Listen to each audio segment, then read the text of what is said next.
umaga po. Magandang umaga mga Kapinas. Now the time I think as magpo 4 o'clock na ng umaga. Ngayong Sunday, Pasko ng Pagkabuhay. At ngayon po magaganap yung salubong ng ating mahal na po Jesu Cristo at ng ating mahal na Birheng Maria. Ngayon po ay nandito ako sa Barrio Maahas, Los Baños, Laguna. Nandito po sa Sub-Parish Church ng Maahas, Los Baños, Laguna. Ako po ay samahan ninyo sa salubong ngayong araw na ito hanggang makarating po tayo sa San Antonio de Padua. Magandang umaga uli at ako'y samahan nyo. Maraming salamat. Ngayon po mga Kapinas ay inilabas na po ang ating Jesu Cristo. Nag-uumpisa na po na magpapila ng mga tao. May mga tao na po dito, siguro po dun sa ating daraanan along the road ng Maahas, papunta po ng crossing hanggang sa simbahan, ay dito po siguro magtatagpo yung ibang tao tatabay para hanggang doon po sa simbahan. Ngayon po ay may mga tao na rin po dito at may mga namumuno na rin po ng simbahan na nag-aayos para sa prosesyon nito ng salubong. Samahan nyo ako mga Kapinas at damahin natin ang muling pagkabuhay ng ating poong Jesu Cristo. Maraming salamat po muli at magandang umaga.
Kasalukuyan po ngayon na umuusad na po ang ating prosesyon ng ating mahal na poong Jesu Cristo para po sa gaganapin na salubong.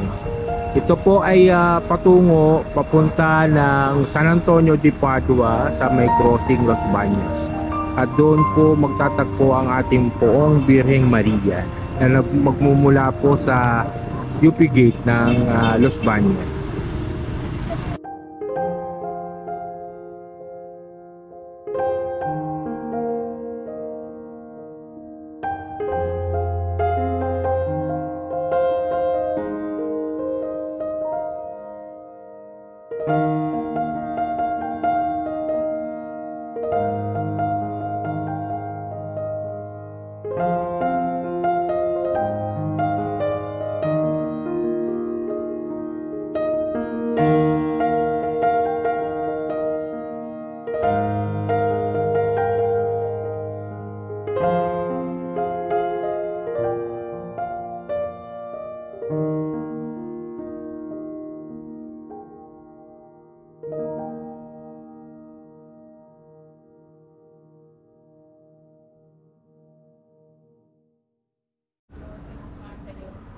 Walang pinagpala sa babae, lahat pinagpala ng mana yung anak na si Jesus Santa Maria, ina ng Diyos, pagdalangin na kami ng kasalanan, na nagsisalita ng pag-aaral.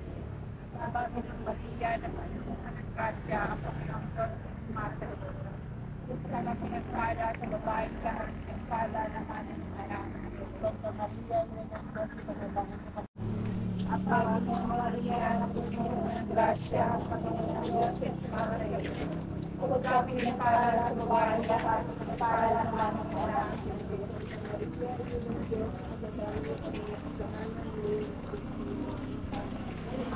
Ave Maria, napupuno ng grasya, ang Panginoon ang Diyos ay sumasayo. Bukod kami pinagpala sa babae lahat, pinagpala naman ang anak ng Diyos. Ngayon po ay masasaksayan po natin ang pagtatakbo, ang salubong ng mahal na Birhen at ng ating Panginoon sa Kristo na muling nabuhay. Kagabi ay siniwalan po natin ang pagliliwanag mula sa liwanag, mula sa kadiliman, binigyan tayo ng liwanag at pag-asa na ang ating Panginoon ay muling nabuhay. Ngayon naman ay yung kalusugan na natama ng ating mga anak at mga mahal na Birhen ay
Lapit mo.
Espiritu Santo. Amen.